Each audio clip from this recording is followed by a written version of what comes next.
नमस्कार दोस्तों, मैं रोहित लाल। हम लोग इस वीडियो में संविधान के महत्वपूर्ण चैप्टर राज्य के नीति निर्देशक तत्व यानी डीपीएसपी के बारे में समझेंगे। यह चैप्टर एग्जाम व्यू से बहुत ही महत्वपूर्ण है। लगभग सभी जीएस बेस्ड एग्जाम में इस चैप्टर से क्वेश्चन देखने मिलते हैं, इसलिए हम लोग इस चैप्टर को अच्छे से समझेंगे ताकि इस चैप्टर से एग्जाम में पूछे जाने वाले लगभग क्वेश्चन आसानी से सॉल्व कर पाएँ। आइए शुरू करते हैं। राज्य के नीति निर्देशक तत्व यानी डीपीएसपी। डीपीएसपी को भारतीय संविधान में भाग 4 में अनुच्छेद 36 से 51 के बीच में वर्णित किया गया है। संविधान निर्माताओं ने यह विचार आयरलैंड के संविधान से लिया था। आइए अब डीपीएसपी से रिलेटेड कुछ महत्वपूर्ण फैक्ट के बारे में जानते हैं जो एग्जाम में पूछे जाते हैं। जैसे डॉक्टर भीमराव अंबेडकर ने मौलिक अधिकार के साथ नीति निर्देशक तत्व को संविधान का आत्मा एवं दर्शन कहा था, इसलिए इसे मौलिक अधिकार का पूरक भी कहा जाता है। इसका उद्देश्य लोक कल्याणकारी राज्य का निर्माण करना है तथा यह गैर न्यायोचित होता है, यानी इसके हनन होने पर इन्हें न्यायालय द्वारा लागू नहीं किया जा सकता है, मतलब सरकार इसे लागू करने के लिए बाध्य नहीं है।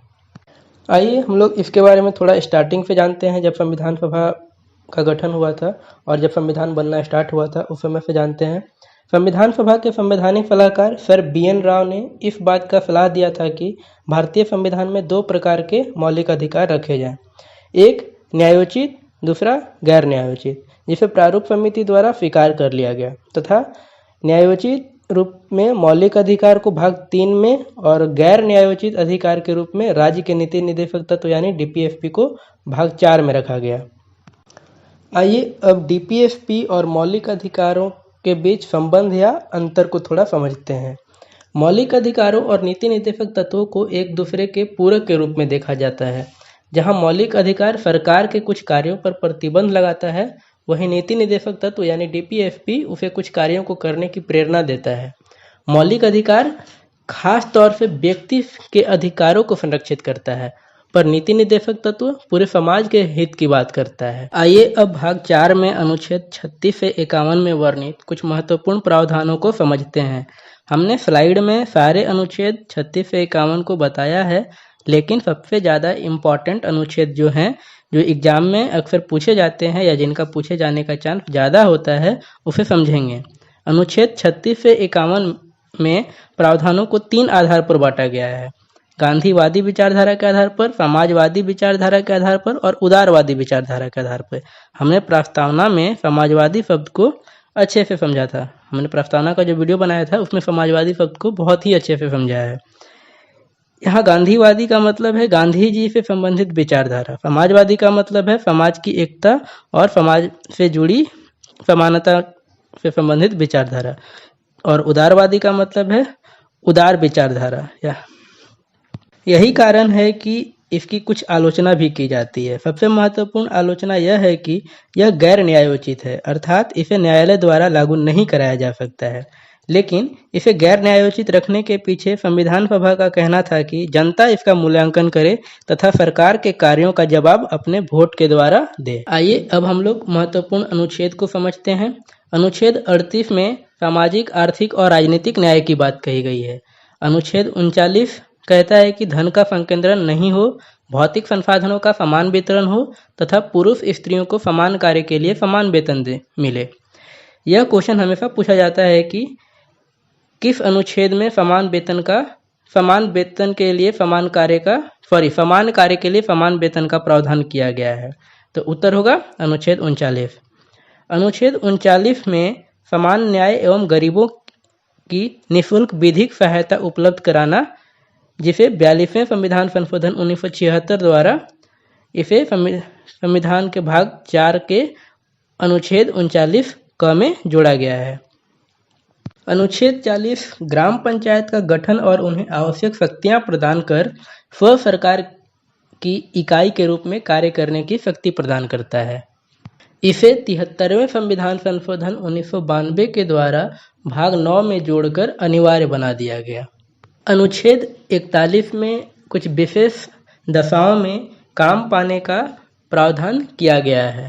अनुच्छेद 42 कहता है कार्य न्याय संगत तथा वहाँ की दशा मानवीय होनी चाहिए, और अनुच्छेद 43 कहता है कि सभी कर्मकारों को निर्वाह के लिए मजदूरी पाने का अधिकार है तथा कुटीर उद्योग को बढ़ावा देना अनिवार्य है।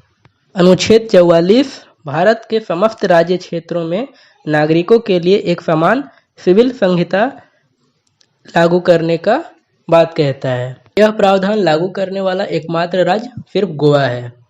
अनुच्छेद 45 सभी बालकों को 14 वर्ष की आयु पूरी करने तक निःशुल्क और अनिवार्य शिक्षा देना के लिए कहा गया है।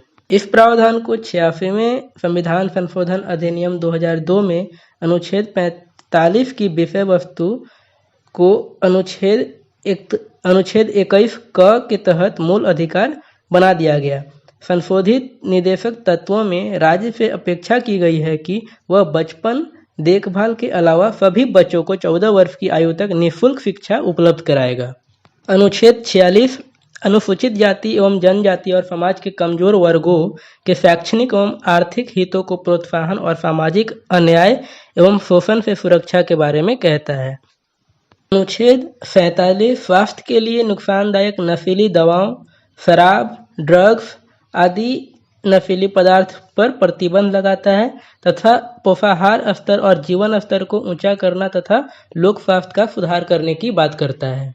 अनुच्छेद 48 गाय, बछड़ा व अन्य दुधारू पशुओं की बलि पर रोक और उनकी नस्लों में सुधार को प्रोत्साहन करता है और कृषि और पशुपालन को आधुनिक और वैज्ञानिक प्रणालियों से करने की बात करता है तथा पर्यावरण का संरक्षण और संवर्धन तथा वन तथा वन्य जीवों की रक्षा करने की बात करता है। अनुच्छेद 39 राष्ट्रीय स्मारक स्थान तथा वस्तुओं का संरक्षण करने के बारे में बात करती है। अनुच्छेद 50 में राज्य की लोक सेवाओं में न्यायपालिका को कार्यपालिका से पृथक करने के बारे में कहा गया है। अनुच्छेद 51 में अंतर्राष्ट्रीय शांति और सुरक्षा की अभिवृद्धि करना तथा राष्ट्रों के बीच न्यायपूर्ण और सम्मानपूर्ण संबंधों को बनाए रखना तथा विवादों को मध्यस्थ द्वारा निपटाने के लिए प्रोत्साहन देने के बारे में कहा गया है। हमने अभी अनुच्छेद 36 से 51 के बीच में महत्वपूर्ण अनुच्छेदों को देखा तथा समझने का कोशिश किया। आइए अब यह जानते हैं कि भाग 4 से बाहर में कौन कौन से नीति निर्देशक तत्व उल्लेखित हैं, उनके बारे में जानते हैं। भाग 16 में अनुच्छेद 325 में कहा गया है कि संघ या किसी राज्य के कार्यकलाप से संबंधित सेवाओं और पदों के लिए नियुक्तियां करने में अनुसूचित जाति और अनुसूचित जनजाति के सदस्यों के बारे में ध्यान रखा जाए। प्रशासन की दक्षता बनाए रखने की संगति के अनुसार ध्यान रखा जाएगा। और भाग 17 में अनुच्छेद 350 क में वर्णित किया गया है कि सभी राज्यों और राज्य के भीतर प्रत्येक स्थानीय प्राधिकारी भाषाई अल्पसंख्यक वर्गों के बालकों को शिक्षा के प्राथमिक स्तर पर मातृभाषा में शिक्षा की पर्याप्त सुविधाओं की व्यवस्था कराने की बात की गई है। और भाग 17 में अनुच्छेद 51 में कहा गया है कि संघ का यह कर्तव्य होगा कि वह हिंदी भाषा का प्रसार बढ़ाए, उसका विकास करे, जिससे वह भारत की सामाजिक संस्कृति की अभिव्यक्ति का माध्यम बन सके।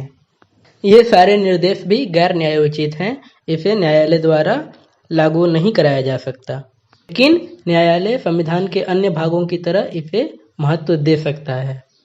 हमने इस वीडियो में संविधान के महत्वपूर्ण चैप्टर राज्य के नीति निर्देशक तत्वों के बारे में समझा। यह चैप्टर एग्जाम भी से बहुत ज़्यादा इंपॉर्टेंट है। इस चैप्टर से एग्जाम में अक्सर क्वेश्चन देखने को मिलते हैं। आई होप कि आपको ये वीडियो पसंद आया होगा। धन्यवाद।